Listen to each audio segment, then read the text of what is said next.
que je l'aime parce que c'est Nana, puis c'est une des meilleures chiennes au monde. Camille Sophie Casabon, 10 ans, adore les animaux.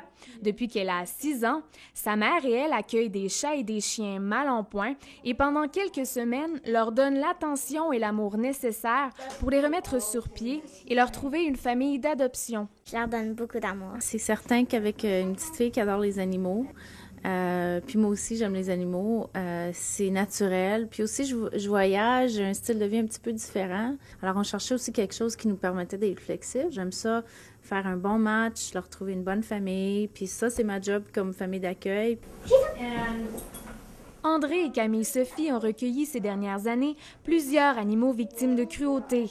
C'est le cas de Skinny Albert, qui portait parfaitement son nom lorsque la famille Casabon l'a accueilli la veille de Noël. Ce petit chien n'avait que la peau sur les os. Il fallait le nourrir une cuillère à chaque heure, sinon son estomac il allait exploser.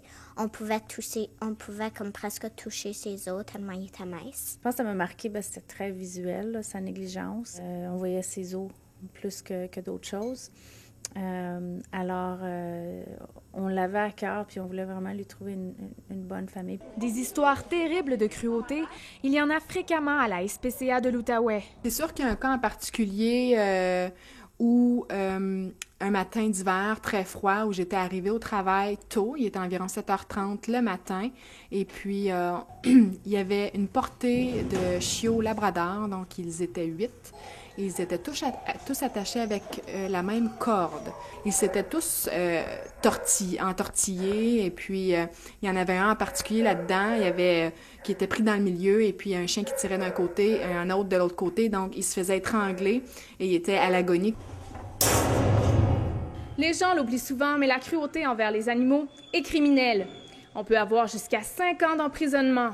Il y a eu des modifications au Code criminel qui sont entrées en vigueur en 2008 et qui, quand même, prévoient une augmentation au niveau des peines maximales. Alors, plusieurs infractions, maintenant, ont une peine maximale de 5 ans, alors qu'auparavant, c'était des peines maximales de 2 ans. La MAPAC est en train de développer des règlements d'application parce que c'est beau d'avoir une loi, mais il faut être en mesure de la mettre en pratique. On va pouvoir intervenir, saisir des animaux, on va avoir beaucoup de pouvoir sans même être obligé d'aller demander un mandat de perquisition. Je vous présente Tarzan, un petit mâle de 4 mois et demi. Avec les fêtes qui arrivent à grands pas, plusieurs familles seront tentées de se procurer un joli chiot ou encore un petit chaton.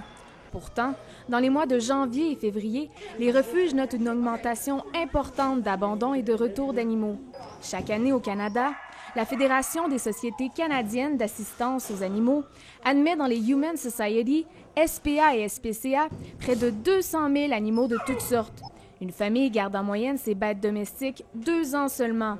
Le manque d'éducation expliquerait ce phénomène. Les gens ne sont pas assez conscientisés à tout ce que ça l'exige de posséder un animal de compagnie, que c'est un engagement pour une quinzaine d'années. Beaucoup de gens se départissent de leurs animaux uniquement parce qu'ils s'en vont en vacances puis ils n'ont personne qui vont les garder pour une semaine. Il y a aussi le problème de la stérilisation des animaux. Une chatte peut avoir une descendance de 21 000 chatons en 4 ans. Qu'est-ce qu'on fait pour assurer la stérilisation des animaux? C'est une mesure qui est essentielle si on veut éviter la prolifération des animaux, prolifération qui mène éventuellement à leur euthanasie parce que les refuges sont débordés.